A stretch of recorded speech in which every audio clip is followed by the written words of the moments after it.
Good evening, everybody. I'm Gina Sapiro. I'm the Dean of the College of Arts and Sciences. Welcome to the last, it's the end of the academic year, welcome to the last of the Discovery series, the Discovery Lecture series of the year. These lectures are co-sponsored by the College of Arts and Sciences and the Boston University Alumni Association. They are designed for the entire Boston University community, the faculty, staff, students, and alumni of the area, and to point out to people the wide range of scholarship that goes on at Boston University and the range of subjects we handle across the humanities, the social sciences, the natural sciences, and the computational sciences. So I am very excited to be able to introduce tonight's speakers as the wrap-up to this series, because I think in a way it really represents some of that interdisciplinarity and the reach that we have across the university, and the importance of the connections not just across the disciplines that we have within the College of Arts and Sciences, but the reach across the various schools and colleges of Boston University that come together to do path-breaking research and scholarship, and to reach out to the full community, use our knowledge to help to inform the public, and ultimately also to help continue the education of our alumni here. Let me say a word to the alumni who are here. One of the things that we really enjoy about this series is that it has become a way over the past few years for us to invite Boston University alumni to come back to Boston University regularly, to continue your education here, to continue an education that keeps you intelligent and up to date across a wide range of fields. And this is something that's very important to us. Our belief increasingly is that once you have been a Boston University student, you will continue to be a member of the Boston University community. As long as you want to be a member, you will continue to benefit by the education and the research and the scholarship that we have here, as long as you want to do that. So tonight I am very happy to introduce Helen Tager-Flusberg and Daniela Caruso, who will be talking tonight on the changing landscape of autism spectrum disorder. Let me just introduce both of them, and then I'm going to leave it to them. Unfortunately, I have another appointment I have to go to, so I won't be able to stay. I'm not stalking out. And in fact, I'm disappointed that I can't stay. But let me introduce our speakers for tonight.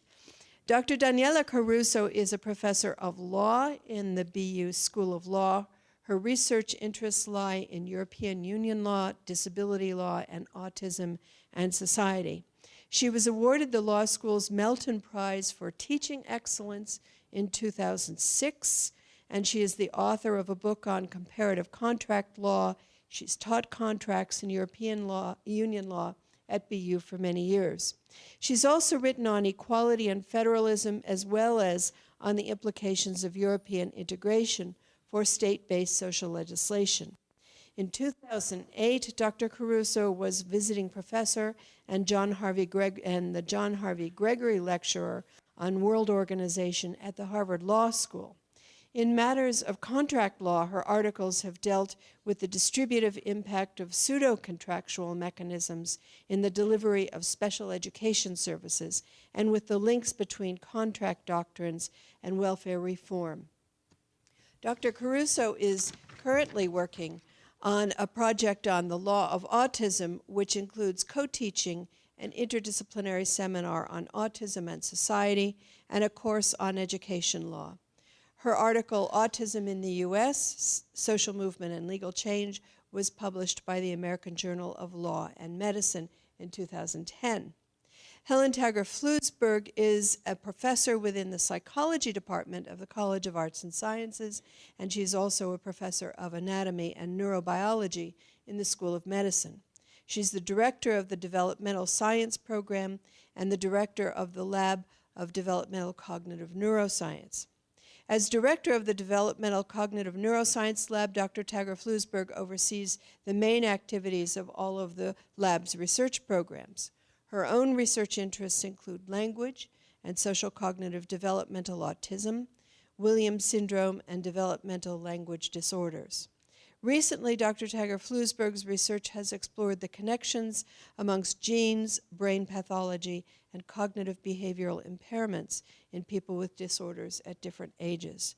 Her research and the research of the Cognitive Neuroscience Lab is supported by grants from the National Institutes of Health and private foundations. So I am very pleased to introduce my colleagues and leave it to them to talk with you about autism. Thanks very much.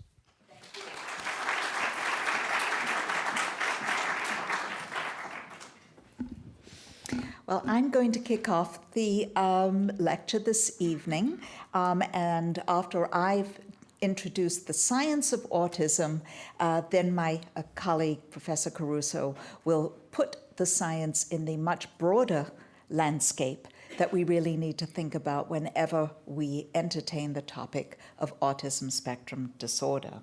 And I'm really delighted to be here, and I want to thank you all for coming out this evening to listen to us.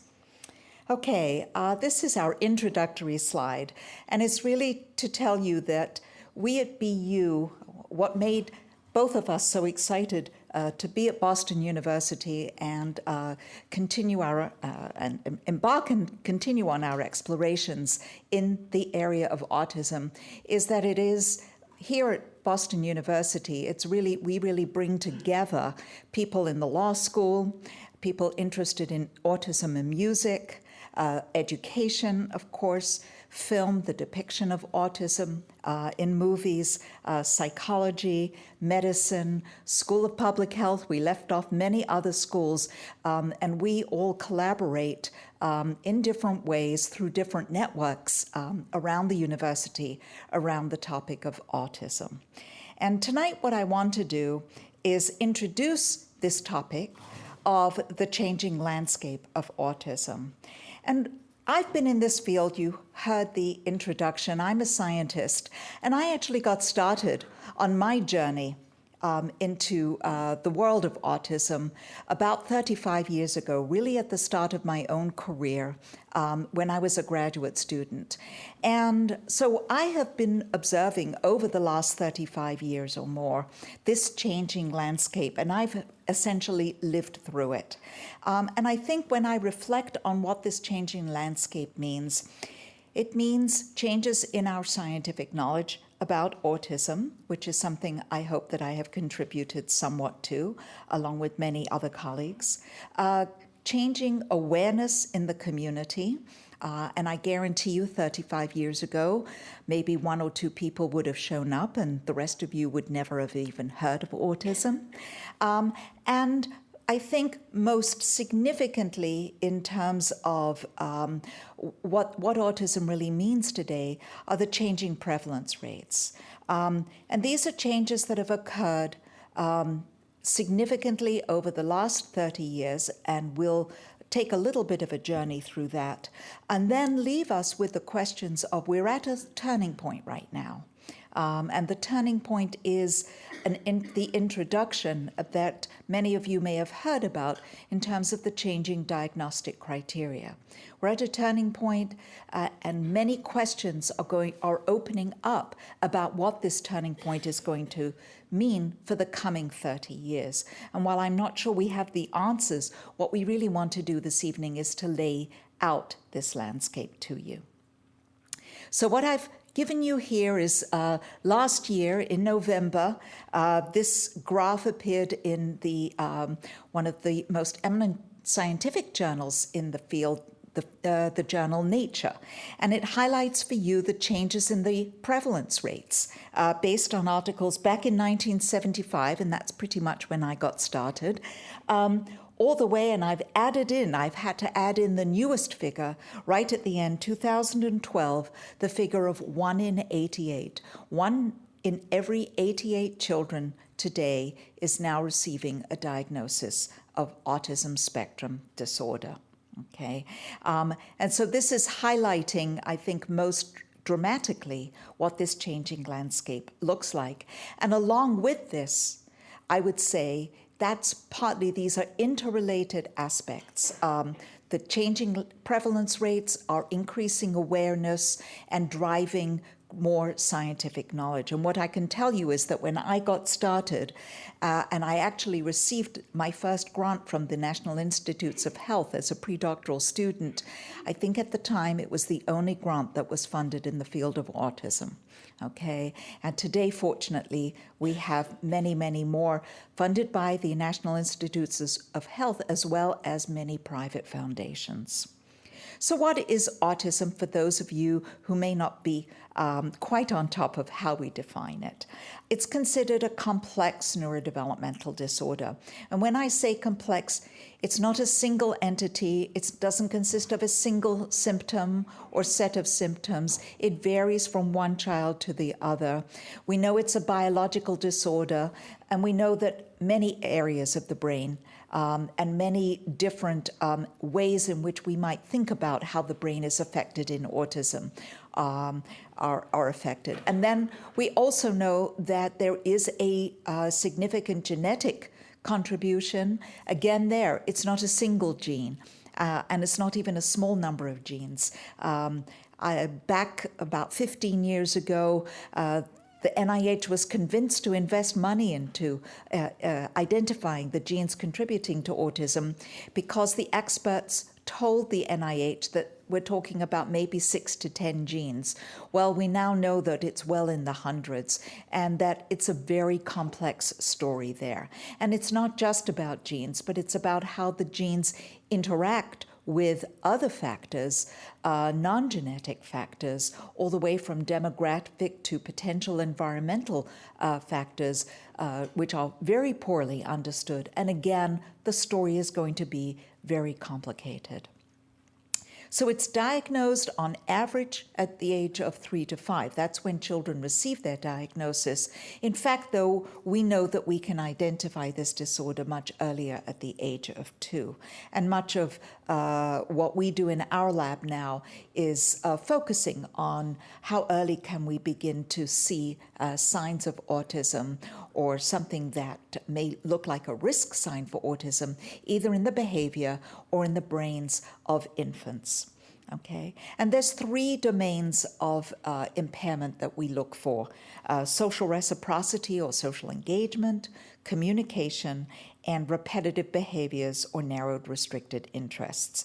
It is a disorder that's much more prevalent in males. There's about a 4-to-1 ratio, but I will point out that that's also true, maybe not quite as extreme, but for other neurodevelopmental disorders such as ADHD, dyslexia, language problems. So the fact that it's seen more in boys is not that's not exclusive to autism, but it's more extreme in autism.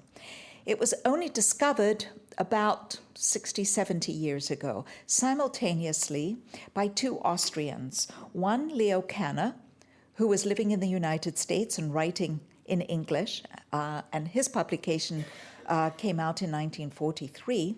The second by Hans Asperger, who was still living in Vienna and working there. And of course, he wrote his papers in German. And because presumably of the timing, as well as his more secluded status there relative to the English-speaking psychiatric world, his work was not introduced more broadly until the 1980s. Okay, but in fact, what they were describing when you go back to the original writings is very similar. There are differences in their portrayal, but partly because they were focusing on different ages, as well as where they were seeing the children. Okay, so how is autism defined? How do we decide what autism is? Well, we have a book. And the book is called the Diagnostic and Statistical Manual. And this is something that was introduced in the 1950s by the American Psychiatric Association. And it's a catalog and detailed description of all different mental and somewhat neurological disorders. Okay, and it includes the definitions and the symptoms. It also talks a little bit about the prevalence of different disorders. It's important for clinicians to use the DSM because a good part of the description of each disorder is to compare disorder X with disorder Y and to understand how are they similar and how are they different. How do you decide when something is autism and not a developmental language disorder? How do you make that discrimination? Over the years, it's been revised, okay? Every few years, the psychiatric body decides time to come out with a new DSM. And they decide that based on advances in the understanding of the whole range of mental disorders, okay, as well as the clinical experience of people trying to use DSM definitions. How does that play out in the community? Can they really use those definitions? So remember, it was introduced in 1943. Didn't exist at all in DSM-1. In DSM-2, 1968, it's mentioned very briefly, almost not at all. It's almost like a footnote, but you wouldn't have been diagnosing anyone based on DSM-2. Then came DSM-3, and for the first time, autistic disorder, then called infantile autism, was described, but a very, very severe form of it. So only really the most extreme cases would have been identified based on the definitions in there. DSM-3, for some reason, which I still have never figured out and no one's really explained, instead of going to DSM-4 in 1987, they went to DSM-3R. I think they thought 3 was enough, that they didn't want to go up to higher numbers, and that now they really knew what everything was there and it'll never change again. So it went to 3R and we'll just stick with that. Well, of course, they didn't. And now for the first time, we see autism in the way that we can recognize it. And they identified those 3 symptom domains: social, communication, repetitive behaviors, and restricted interests. And they also introduced this not quite autism category called pervasive developmental disorder, not otherwise specified, or PDD, or PDD-NOS. You will hear that term. So it's a lot like autism, shares those symptoms, but they may not quite meet all the criteria for that. Okay.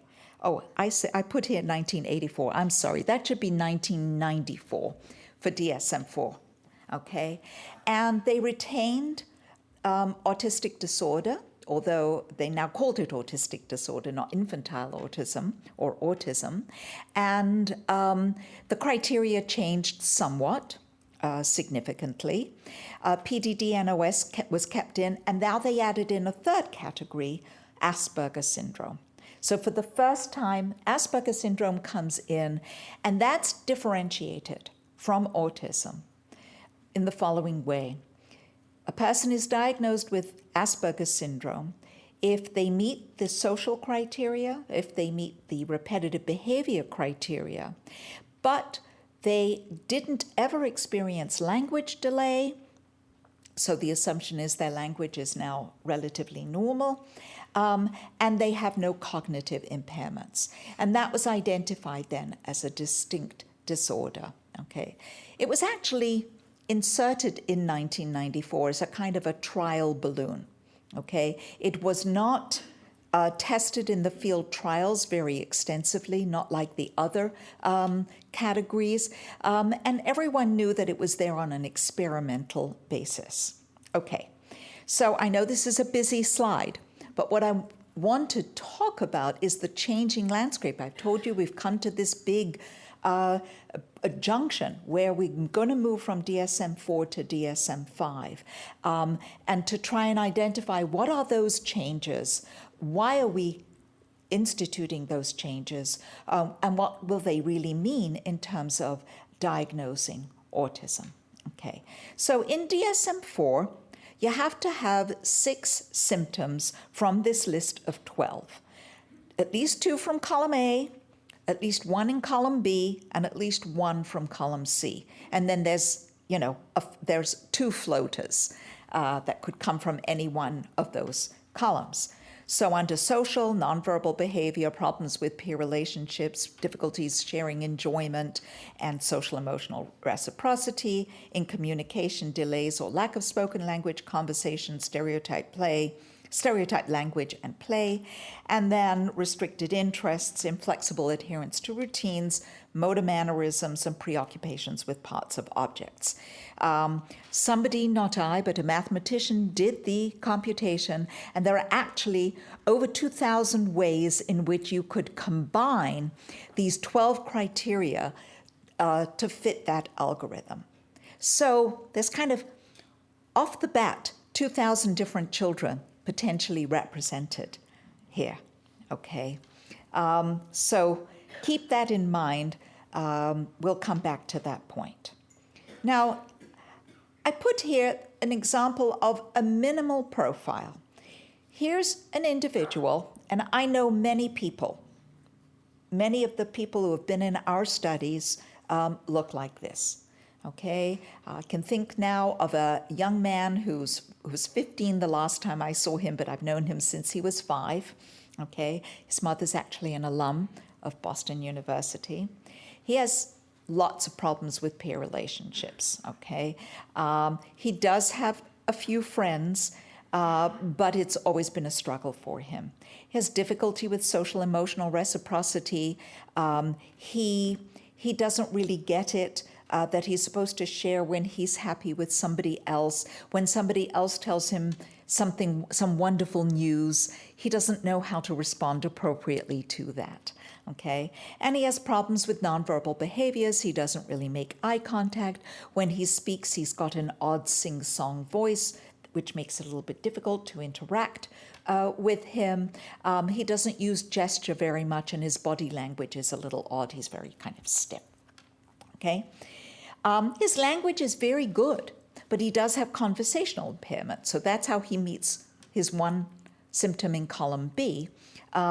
He starts to talk about his favorite topic, and he doesn't know when to stop. And he doesn't get the to and fro of a conversation. He certainly has restricted pattern of interest. It's changed a little bit over time. When he was young, he was absolutely obsessed with dinosaurs. He then became very interested in mechanical objects, particularly fans. Everyone's kind of recognizing this young man, okay? And an inflexible adherence to routines, okay?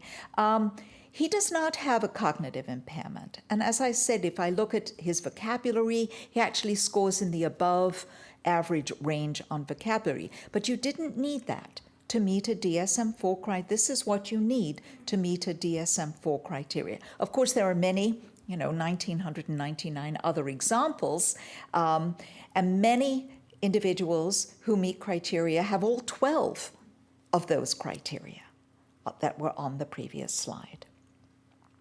So, this is the introduction to you of the DSM-5 Autism Spectrum Disorder.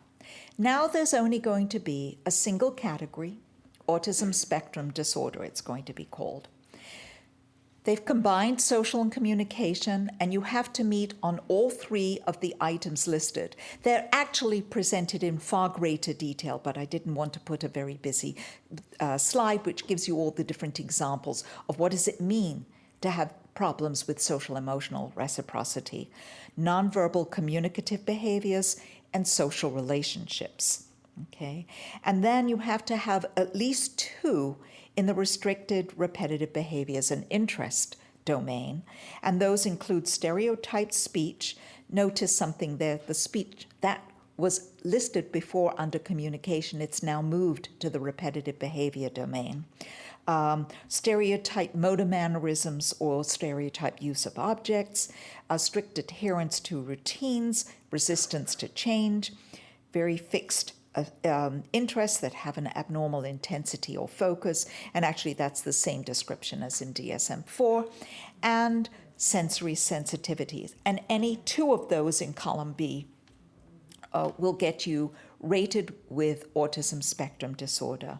Now they've introduced this idea, though, of every individual not only receives a diagnosis of autism spectrum disorder or ASD, but you have to also define their level of severity, level 1, level 2, level 3. Okay, and there are some descriptions of what these levels are in the proposed criteria. This is not going to go into effect until a year from next month, until May 2013, and they are still working on refining the details of exactly what the wording is going to be. Okay, let's wait for questions till the end, okay? And we can go back to the slides in the question period. And you should also assess the individual's cognitive and language functioning. So now let me do a little bit of a comparison. Take the social communication domain. Now you see we combined the social and the communication. So what I've listed under DSM-4, you had to actually have had at least 3 of these 8 criteria, because remember that you needed 2 from column A and 1 from column B. And under DSM-5, 3 criteria are needed, except that you don't have choices. We've got rid of the menu, okay? And you can see that they're not different. Essentially, there's a little more detail in the description. So that's how you meet the social communication piece. In repetitive behaviors, there is a change. Under DSM-4, you only needed 1 to meet criteria. Under DSM-5, 2 are required. However, you'll notice that, in fact, DSM-5 includes all the criteria of DSM-4, but now adds in sensory sensitivities. Sensory sensitivities is a very interesting symptom of autism spectrum disorder. It's gone in and out. It was in under DSM-3R, and then it went out with DSM-4, and now it's coming back in. And the research that I was involved with at a project here at Boston University with colleagues in the occupational therapy program with very young children showed that almost all of the children who met a diagnosis of autism did show some signs of sensory sensitivity. And I think for many years now, people have argued, I think very persuasively, that this is, in fact, a core feature and it should not have been eliminated in DSM-4. So, the rationale for changes. All right. The biggest change is eliminating the different subcategories. We used to have autism, PDD-NOS, and Asperger's syndrome. And now they're all being subsumed under autism spectrum disorder, okay? Why? Why did they get rid of the distinction? Well, the argument has been on the basis of both science as well as clinical practice, okay? Scientifically, everyone really thought they may represent meaningfully different disorders, that they were somewhat different from one another. Maybe the brains are a little bit different in people with Asperger's syndrome compared to autism. Maybe the genetics of PDD-NOS is different from the genetics of autism or Asperger disorder. And a huge amount of work done by people in the field over the last 15 years has never identified anything that has particularly held up to suggest that scientifically they represent different disorders. In many families, you will find one child that has Asperger's syndrome, very high functioning, very together, holds an independent job, and another member of the family with very severe autism who's never acquired spoken language. They appear side by side. When we look at the brains, we don't really see, there's more in common than there is differentiating the extremes, okay? And clinicians can do a great job deciding, do you have an autism spectrum disorder? Do you have either autism, PDD-NOS, or Asperger's syndrome? Yeah, they're pretty good at agreeing, yeah, this person meets one of those, or this person clearly isn't on the spectrum, but they don't agree at all with one another when it comes to, does this child have autism, or does this child have PDD-NOS? Okay, there's very little agreement on that. And in every city, all my colleagues who around the country, they'll say, oh yes, these are the doctors that you go to, and they'll always give you a diagnosis of autism. And these are the doctors, and you'll always get the diagnosis of PDD-NOS. Or the diagnosis will change depending on the age. And we know that children do go in and out. They don't lose the diagnosis completely, but they may go from autism to Asperger's syndrome when they reach school age. Okay, the second change is combining the social and communication domains. These are meaningfully connected. All the studies that have been done looking at what are the cognitive underpinnings and what are the brain systems that mediate the communication problems in this disorder, they really are very interconnected with one another, and they depend on shared brain areas. And then another change has been now to up the ante on the repetitive behavior and restricted interests. It's not good enough to have only one item there. You have to have two. But then that's, to some extent, the scales change by adding in sensory sensitivities that was not possible under DSM-4. Okay? And we've drastically reduced, because you have to have all three in column A, social communication, and 2 out of 4 in column B. We've drastically reduced the number of combinations of symptoms. I don't remember what the number is, but it's far less than 2,000 plus, okay? And that's because we feel that there are commonalities. We know this is an enormously heterogeneous population. No one ever wants to say otherwise, and it will still be extremely heterogeneous even under DSM-5, because you will still have, with or without, cognitive and or language problems. There are many other what we call co-occurring conditions: anxiety, sleep issues, gastro symptoms, lots of other things that we know go along with these disorders. That all gives you a very, very varied picture. But in terms of diagnosing core autism, we've reduced the number of combinations. And to capture the fact that there are people who have all the social communication problems described under the previous criteria that I had on my earlier slides, but don't actually have restricted interests and repetitive behaviors. They have communication problems, they have social problems, but without that. In DSM-5, there's been introduced a new category called social communication disorder. Okay. So what questions do we have? Okay. And I don't necessarily have answers. Okay. I think I have answers. But the truth is we still have to wait. We need to explore this, and this is what I think the coming years will bring to us. A question a lot of people ask me in recent months as they've become aware of the changes coming. Does that mean, Helen, that all the work that you did before with the DSM-4, defining your subjects on DSM-4, does that mean it's all going to be a waste? You're going to have to start again, that the findings are not really valid? And the answer there, I think the answer is clearly no. Remember, my career started long before 1994.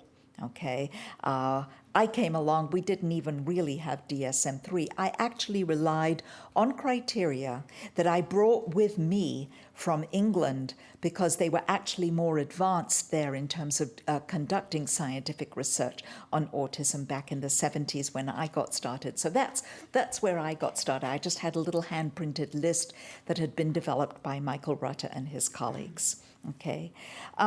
Will the changes lead to changes in the prevalence rates? And I think this is a very interesting and important question. And of course, we don't know. Are they going to go up? Are they going to go down? Are they going to stay the same? Okay. And I think this is where a lot of the concerns really lie. Okay. And then finally, this is a question, an abstract question, if you like, or a philosophical question. Does DSM-5 reflect a clearer, more accurate view of autism, or what will be autism spectrum disorder, than DSM-4? Okay, I think the objective scientific rationales for the changes, that's what's driving the changes, and so objectively speaking, we might say that. But the truth is, every day we are learning so much more from our scientific investigations of autism spectrum disorder, broadly defined under DSM-4, under DSM-5, that exactly what the true picture really is, I think we're going to have to wait for the next 30 years to tell us about. So, having gone through that background, I now want to turn the podium over to my colleague, Professor Caruso, who'll talk about viewing the changing landscape through a legal lens.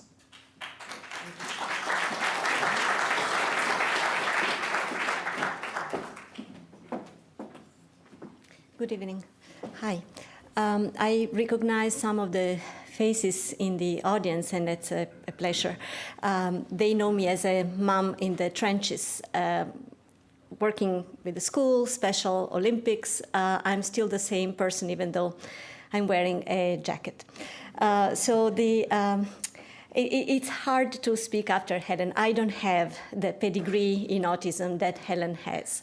As you may remember from the flattering presentation of Dean Shapiro, my legal training was not in disability law, education law, anything related to autism, but I did have legal training. So there's a series of persons in the world who happen to have legal training, and then they have a child, and then they experience autism in the first person. And then something happens to these persons. They find synergies in between their legal training and what life hands them. And so there are really, really impressive people who have done this. They've used the synergy between motherhood and legal training professionally. One of them is Lori Unum, who's become a very intense and very effective activist. She is behind the legislation that has brought insurance coverage of autism treatment. She's based in South Carolina. Another person, Amy Weinstock, she's based in Massachusetts, and she will be your point person if you have any questions concerning the applicability of insurance legislation to autism treatment coverage. And then there are many other persons. I'm one of those little women there. I put a few guys, but I think mothers are overrepresented in this group. So this is what brought me to this, legal training plus personal experience in a university setting. We somehow determine a different take on this synergy from the persons, these amazing women that I mentioned. So these are the questions that my personal experience brought me to ask. So the first one is very common among mothers. You want to know, once you have a child with autism, what is it that the law can do for your child? Okay, so the first question is, what do we have in the legal system that can help these children and can help these families as they go through their journey, whatever the severity of the issue is? Second question. Once we identify the law of autism, it doesn't exist, of course, as a legal category. I'm making it up, right? So what's the law of autism is the set of laws that somehow interfere with the life of a family which has been touched by autism. What does it tell us? The way it has developed over the past 20 years, say. What does it tell us about the legal system in which we live? What kind of system does it represent? One in which equity, access are more or less valued. So we'll examine this in a minute. And then the last and most pressing question, which stems from Helen's presentation directly, could these changes have legal significance? What does it mean from the viewpoint of somebody who is a legal activist for autism to shift from DSM-4 to DSM-5? Okay, so let's see how much of these large questions, and we could ask many, many more, we can get to in the next few minutes, and then we are eager to hear your observations and questions. So, question number one, what has law done for autism? Now remember, autism doesn't come to us in a legal vacuum. Autism is arriving into the US legal system, is the only legal system I'm talking about, after many years of fighting for disability rights. Okay, so there had been a lot of work done by other persons way before autism had become the kind of popular diagnosis, unfortunately popular, that we have these days, okay? So now, oh, by the way, I'm making the general assumption that autism and disability somehow overlap. Remember, this is per se a questionable assumption. Some people in the autism community don't like autism being discussed as a disability. My personal experience brings me to consider it a disability in one way and a gift in many others, but in one way, certainly a disability. So I take the liberty to make this overlap partially. So here are all the things that were already in place when autism sort of came to the attention of everybody. And these are products of the legal system that as parents we have encountered over the years. So you start with the idea of early intervention before the child is 3. And you know that there are systems in place that make it available for free.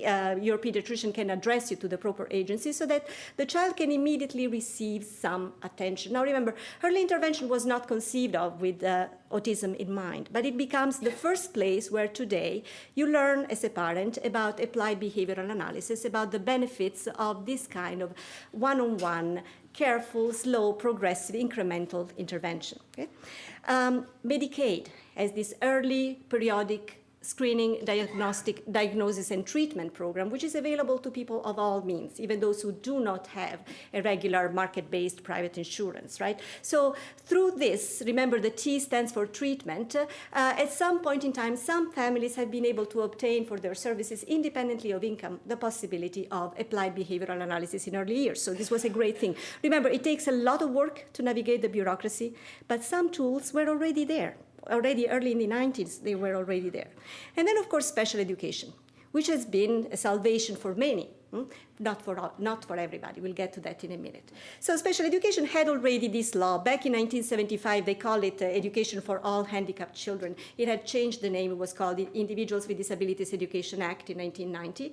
And at some point, in the diagnoses that are covered officially by the IDEA regulations in most states, you have the insertion of autism. So that becomes a place where the school will not perform its duty by law unless it gives an appropriate education to a child with autism. Now, of course, remember, we need to work with the system to persuade the school that an appropriate education for a child with autism means an education that gives them a lot of one-on-one attention, employs one of the methodologies which are science-based, etc., etc. Not easy work, but the tools were already there, okay?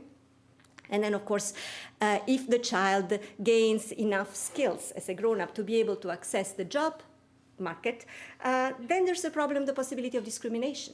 And then we have, of course, the tools already in place since 1990 that allow people to file claims in order to make the case that they have been discriminated, rejected from job applicants, or maybe dismissed because of their disability. Okay, so now to bring autism under ADA Title I is a steep battle.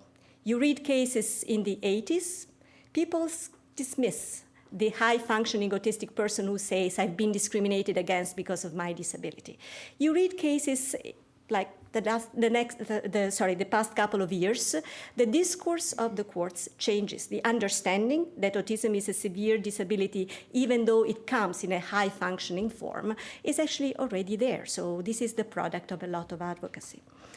Well, I could continue. This goes through the life of the individuals. Let me just say something. Even just the DDS, okay, the Developmental Disability Services in Massachusetts, it used to be called the Mental Retardation Services. No longer. The name was changed, and it was only changed in the year 2000, if I'm not wrong. Now, remember, that's also autism advocacy product. Autism is something that can coexist by definition with high IQ. So the idea of reserving services for persons with a low IQ was something that had to be changed because we needed to bring in this population into the spectrum of service recipients. Now, this was the general law, right? It was not conceived with autism in mind. And then what we needed to do, and these are all those stars there, was to customize the laws in order to accommodate the specific needs of this disability. And there has been tremendous and very effective activism in all these places. Now, remember, it's work in progress. We are not done. In order to make these tools effective for children with this particular kind of disability, we still need to be out there for them. The issue that worries me the most is equity. because because of the way in which IDEA is funded, we have districts in which things go well and districts in which things are really, really very bad, okay? And even within a district, you can see that the power of advocacy takes you very far, and if you don't happen to be a good advocate, you'll be bypassed, okay? So equity is a major issue even when things work very well. All right. And then, of course, this is the most interesting part of the law of autism. We have enactments that are specific to autism. They would not exist were it not for the fact that people have embraced this issue directly. So we have the insurance mandate. 29 states, to my counting these days, have enacted an autism insurance mandate that says not that you have to buy insurance like in the Obamacare, whether you like it or not. It's a very different kind of mandate. This is a story in which this is a mandate that says if you are providing insurance on the market to anybody, then you have to cover autism treatment, whether you like it or not. Okay, so it's a mandate on the insurance providers. And treatment does cover expressly ABA. Okay, now another point. We have under Medicaid the possibility of home and community-based services. Okay? So in other words, you can establish the fact that the state will save money by preventing you from going into some kind of assisted living or in an institution by providing you in your home or in your community particular services. This was already in place.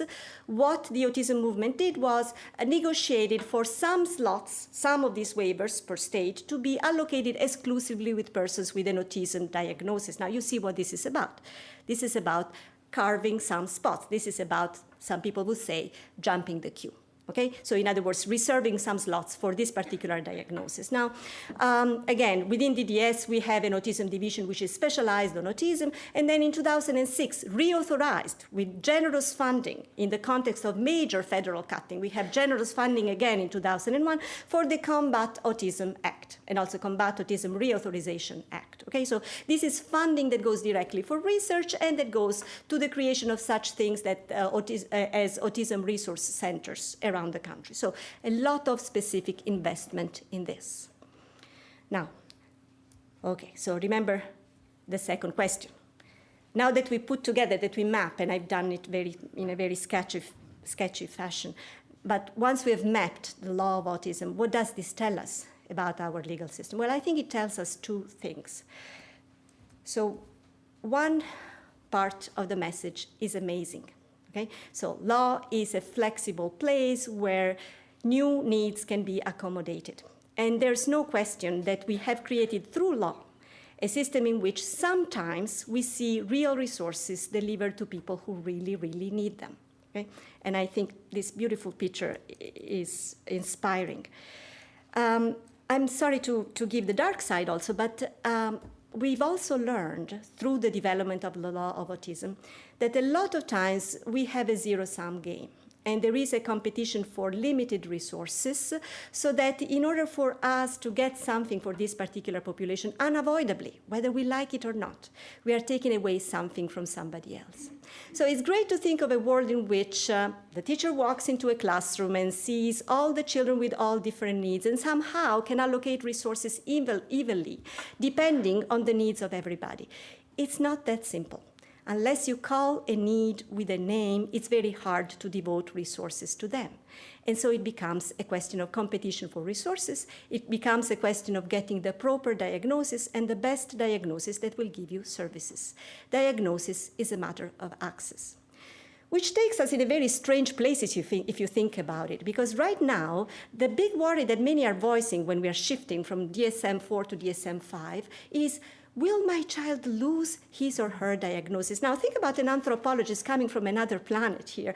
A while ago, we would worry about the children getting diagnosed. A diagnosis of autism is no joy in a family. And now we're worrying about the opposite. We want to cling to it. Because if the child loses the diagnosis, the child loses access.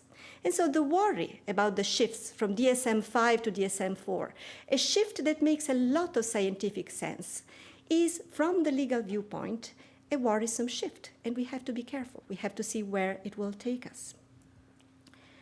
So let's think about the legal significance of the shift. Okay, so could this change, could the remember what the major shift is. We eliminate the specific discrete group of Asperger or PDD, and we call it all autism. We differentiate in degrees of severity, but we eliminate these categories.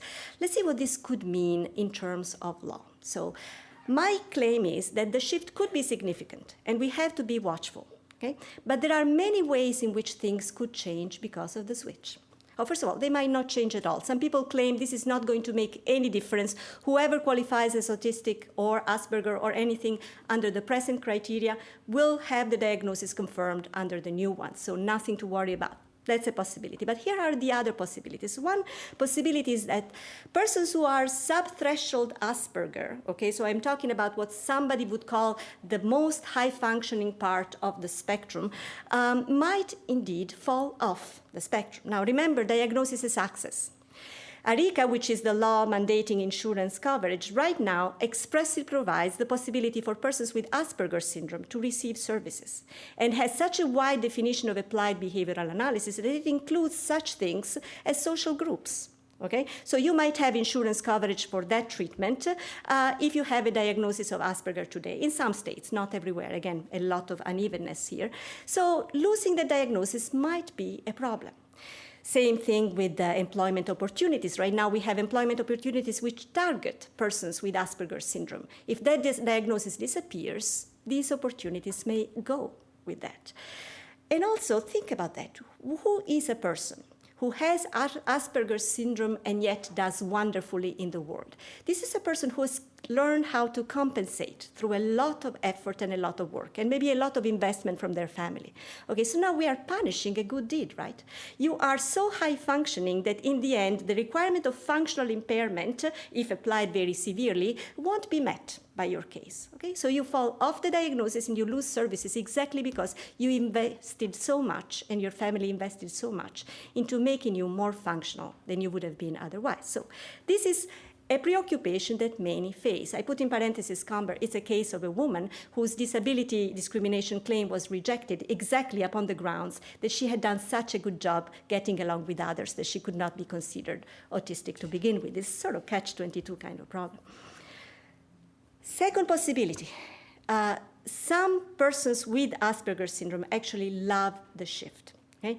They never liked being called Asperger's because they thought that was a dismissal, sort of a diminution of the intensity of what they live with every day. ASAN stands for Autism Self-Advocacy Network. And it's a group of persons who say, well, you may call us high functioning of Asperger's. The truth is we do have autism. And it's hard to live with, and we need society to understand us and modify their structures in order to come towards us and make our life more livable. Now, for these persons, it's great that Asperger now is going to be called autism. It doesn't even cross their mind that they might lose the diagnosis. They think that at last their diagnosis will be taken seriously, and therefore, if anything, they'll get more services than before. Okay? Now, you see how complicated this is. It could lead to less services, it could lead to more services. It's the very same change that we are talking about. We don't know. And we don't know in any particular place, and we also know for sure that depending on who you ask, you'll get different answers.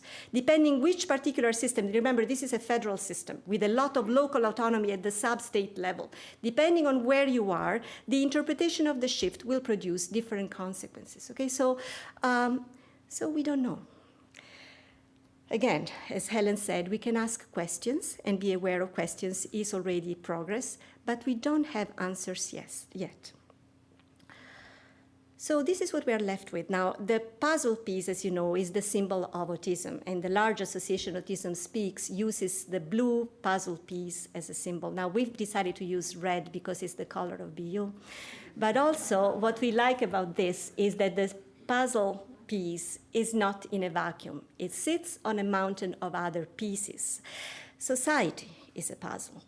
And to me, because of legal training and because of the way I've been trained to think about things, really autism is just one of the many pieces of a puzzle which is to organize society in a way that is livable and just and helpful. It's a gigantic puzzle.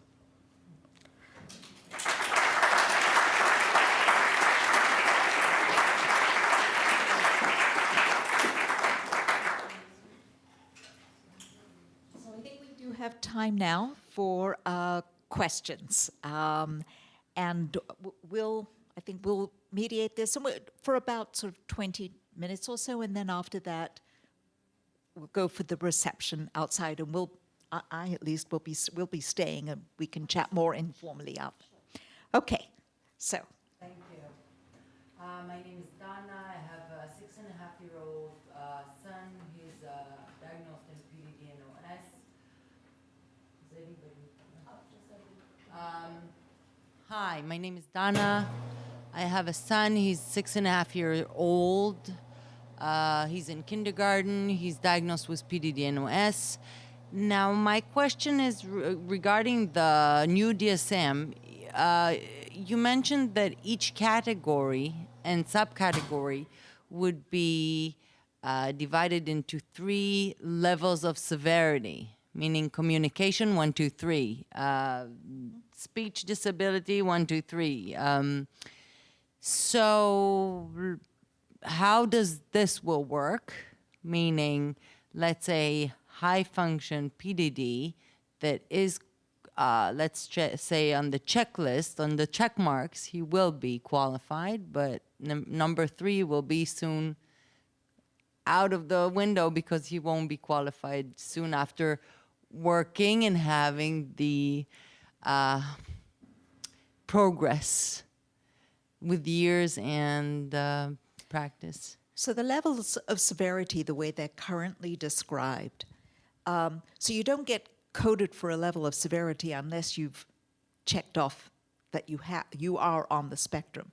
And once you're on the spectrum, then the decision is it level 1, which is some interference with your ability to function, but can manage in some contexts and with a lot of structure. Level 2 is a little more severe, and you have greater difficulty functioning in everyday life, that it really is much more severely handicapping your ability to function in school or in other settings. And level 3 is then the most severe impairment. Exactly how that will play out, I think that's going to be a very interesting question, whether some of these legal mandates will try to incorporate these levels of severity, which we've never had before.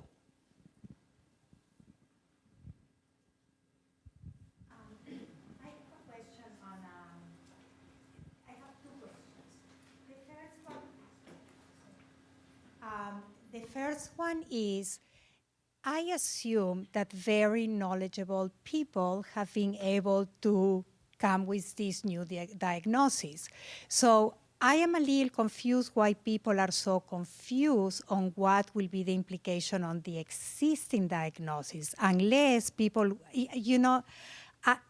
I don't know, how do you feel about it? I would like to know that there are people that have done really research and people that have really this diagnosis will be included.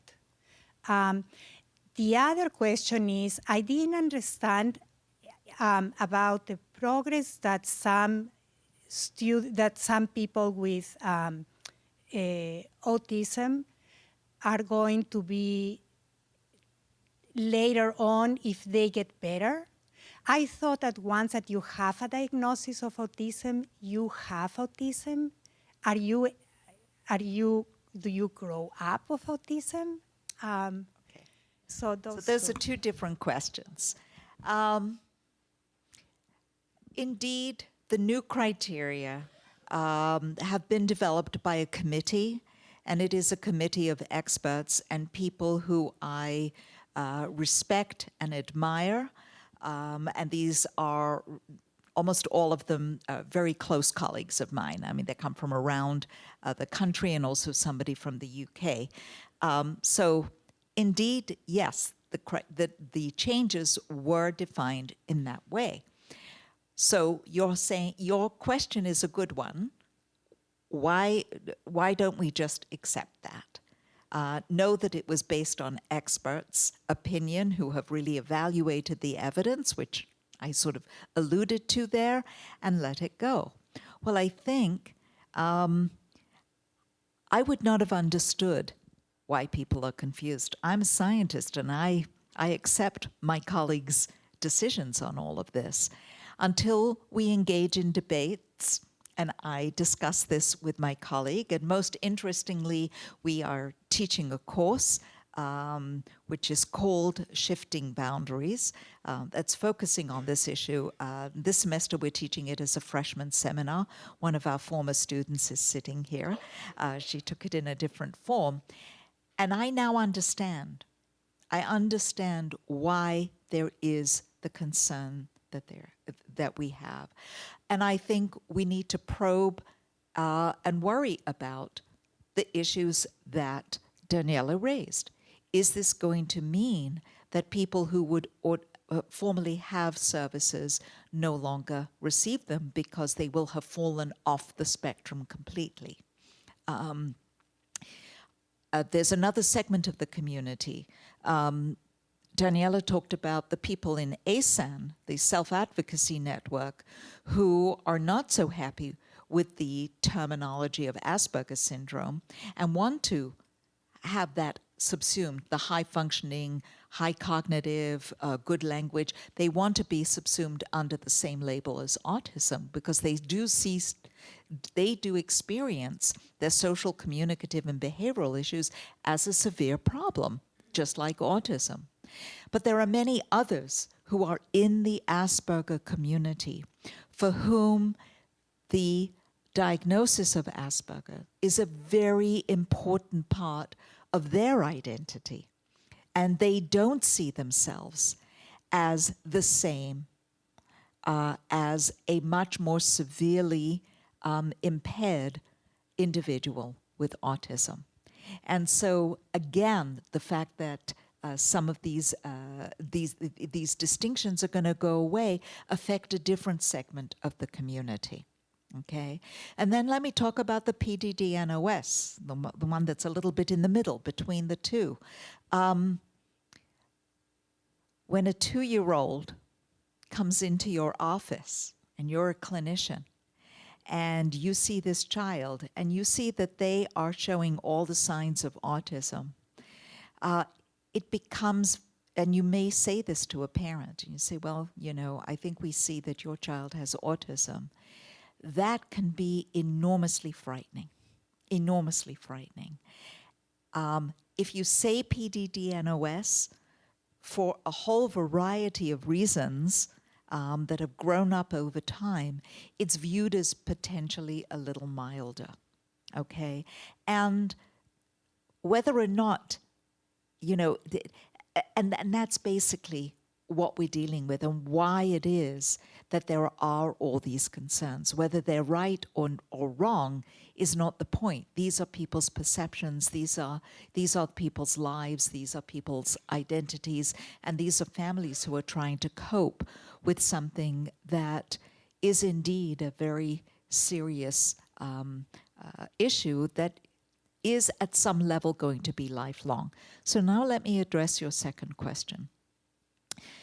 Do people ever, in fact, fall off the spectrum? And the answer is yes.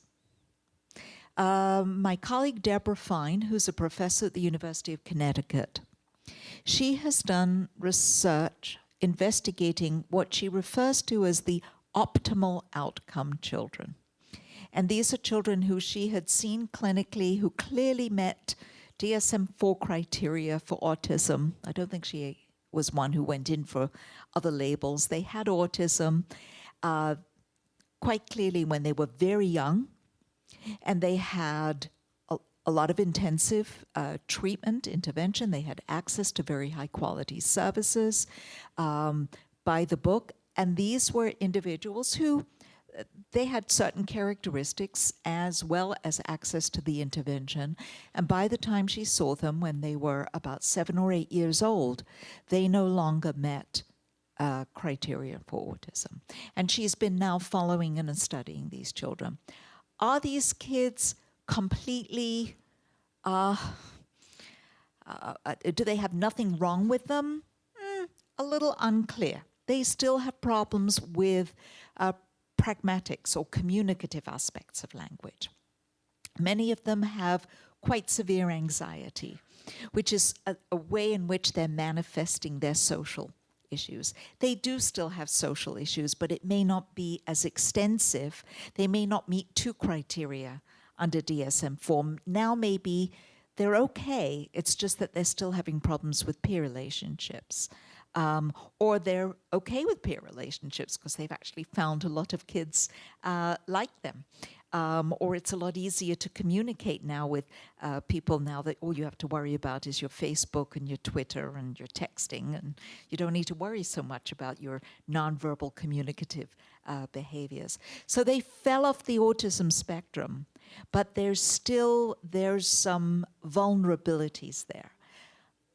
On the other hand, if you were to probe me or other people, I mean, I also have vulnerability. I mean, we all have certain issues that we're dealing with. So to say that they're not, sort of a perfect 100, I don't know what that means. But they certainly did lose their diagnosis. And we are now seeing, I have to tell you, quite a lot of kids coming through one of our studies of children who are not meeting our strict criteria anymore. And they had received a clinical diagnosis earlier. And I put that down to the fact that they've done everything right. And their families, most especially, have done everything right by them. And we do know that interventions make a difference. Let's try some other people. My name is Yulika Foreman, and I'm a psychologist and also a mom of 2 children on the spectrum. And I'm just wondering, as we're talking about these changes that are going to come into play in a year, who are the major players, the major bodies, private or state or federal, that are going to evaluate how these changes are working out clinically, economically, legally? Who is going to not wait 30 years until the next revision and say, hey, this is great, or hey, this is not great? So the change is entirely driven by the APA, the American Psychiatric Association. They have the monopoly of control over the DSM, and this is not changing. What is changing is that we are deconstructing the idea of a diagnosis. So autism is doing this in general to the medical science. It is blurring the borders. We know for sure that there is an increase in diabetes type 1 because we have biomarkers for that. We know for sure that there is an increase in allergies because we have a measurable thing, which is how many children show up in the emergency room with anaphylactic reactions, okay? Those are numbers that we can count. When it comes to autism, we don't have a biomarker. We're working with hundreds of genes and many possibilities, so we don't know. Things are in the hands of people who can do diagnosis, right? So to say that things should be in the hands of doctors because we are talking about a medical condition is something that works with diabetes or perhaps allergies. It doesn't really work with autism. So you're right. Which are the bodies? So how is this working? Well, there is no formal mechanism for intervention of, say, of the legal community or the social groups into what APA is doing. What APA did, because they are aware of the fact that they are doing something quite controversial, is give ample notice to reconsider this. But there will be no federal government decision. Things will not go through Congress. There is no specific agency that can tell the APA what to do. The APA works as an independent regulatory authority, if you want. So what the community can do at this point is bombard, which is exactly what it's doing, the APA with protests if you think it's a bad thing, with support if you think it's a good thing, and eventually the EPA will make the change. The EPA will make the change. Now, mind you, those who disagree with the changes will be still those who will apply those diagnostic criteria in one way or another, that will decide that if a child really needs the services and it takes a diagnosis to get the services, well, we'll read the criteria. Remember, there's still a lot of flexibility in those criteria. So people who agree with the change will go exactly with the spirit of the change, if there is a spirit of the change. I'm sure if we ask all the APA members, we'll hear very different opinions about what the changes mean. And people who disagree will find a way to work with the system in a way that pleases their sense of ethics. The APA is formally in charge. De facto, it's a very disaggregated type of decision-making.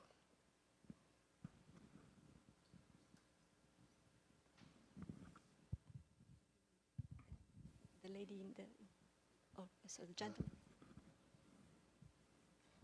I'm an attorney in Pennsylvania. I went to Boston University as an undergraduate and also the law school. I am a trial attorney. I advocate on the plaintiff's side. I recognize much of what you put on your outline by way of the abbreviations for the various organizations and government programs. I advocated for over 30 years for plaintiffs in Social Security, in mental health, and in ordinary tort claims, and even medical malpractice. I have learned a lot about medicine through medical experts and cross-examining the defense as well as presenting the plaintiff's side. In advocacy, not in law school, and in professorial discussion, we advocate by way of communicating to the persons we want to persuade. It is called the art of advocacy. And what we say when there is a change from the DSM-4 to the DSM-5, look at the individual, listen to my presentation, and remember, a rose is still a rose if by any other name it would smell as sweet. And you are talking about distinctions without a difference. Those are catchphrases which people remember. And when the jury goes out or the administrative judge retires to make his decision, hopefully he will listen to the better advocate. The advocacy that you're talking about is advocacy for autistic persons through political means. That takes a lot of time. In the courtroom and before other judicial tribunals, sometimes we do it by settlement quickly. Sure. So first of all, I admire your work, and I realize that the skills it takes to help a client before a judge or when you're settling with the other party are skills that are different from the ones that take to move a piece of legislation through Congress at the state level or at the federal level. In advocacy, if you are skillfully quoting Shakespeare, you can go a long way in persuading a jury in a way that my boring acronyms really won't do. So I do welcome inspiration in the representation of persons with disabilities. I do some advocacy work myself, not so much in the schools, even though I do a little bit there, but I do some advocacy works for patients of a state hospital. And I know that rhetoric can go a very, very long way, even if you're trying to get the CEO to eliminate the restraint order on a particular patient. So I know exactly what you mean. When we have to decide, however, exactly what to do and what kind of services to request, then we really have to mince words and to break down language. When we have something that says the least restrictive requirement must control the provision of special education, and we know that a child should be actually extremely restricted to a one-on-one type of instruction in order to make any kind of progress, then we have to take apart the LRE requirement. And it gets extremely boring and painful, but that's what you have to do. I love rhetoric. I love Shakespeare, I love poetry, and I love advocacy. So I wish I could do all the time what you do. I only get to do it sometime. I think we have time for one more question. This lady would, yes, yes, thank you. Hi, I'm a psychologist. I understand the rationale for why the new proposals are coming out for DSM-5. My question, though, is, there's always been this historical dilemma about diagnosis. And when you give a diagnosis, you typecast someone, essentially. And, I'm not so sure. I mean, from a scientific standpoint, from a research standpoint, having those 2,000 some odd combinations, I can understand. But it also forced the issue of having to look at the individual. And part of my concern with the change is not just that some people might drop off of the spectrum, but it feels like the possibility of the range of services provided or the variety of services will be further restricted because there's a narrower category. And I don't know if other people in the community share that concern. So I understand what you're saying, but I think I would have to say that it was perhaps I was remiss then not to put all the details on the slide of how each of those little catchphrases, like nonverbal communication, all the different presentations of that. So that's actually listed. There's like 3 or 4 lines that describe all the ways in which you could meet that particular criterion. So this was really a shorthand version of that. I think in another way, DSM-5 makes it much more explicit what it means to do an accurate diagnosis. And that is because although we always knew that children and adults with one or more of the autism spectrum disorders varied in terms of their cognitive abilities and varied in terms of their language abilities and other conditions, you were never required to go and explore those. All you focused on was the autism, and then maybe the services that you were going to be recommended would be based on that. Now, of course, we know that good clinicians went beyond that. But even today, I see many kids where they've just done a global impression of the cognitive ability. And if the child speaks, they say their language is okay. Well, I'm a language development expert. And just because a few words come out of your mouth does not necessarily mean that your linguistic abilities are intact. And now in DSM-5, it explicitly discusses the need to conduct additional cognitive and speech and language assessments. So I don't see it as necessarily shortchanging the individual, and it will be interesting to know.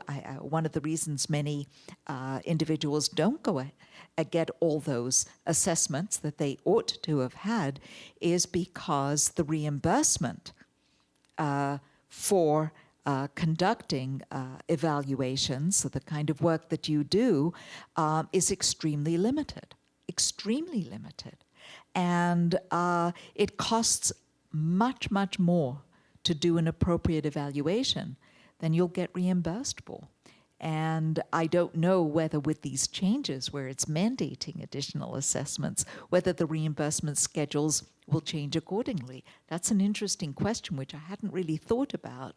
And so we should add to our list of questions on that. Helen and Daniela, thank you so very much for your lecture and conversation tonight.